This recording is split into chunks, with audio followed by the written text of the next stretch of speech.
2 years ago, I was doing some cooking. I went to flip something, and I forget exactly what it was, but it came out of the pan and all over the stove. And I said, I wonder if there's a way I can design a pan so that doesn't happen. Thought of an ocean wave, how a wave curls over and the water spills back into itself.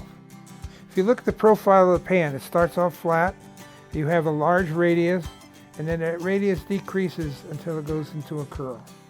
And this is what facilitates taking the food and pushing it into it and flipping it over. We cook sausage patties and hamburger patties, fried eggs, scrambled eggs, pancakes. When you do a stir fry, everything gets turned over. Fried fish. I invite any major manufacturer thinking about producing this pan to try it. That invitation is out there to anybody who's interested.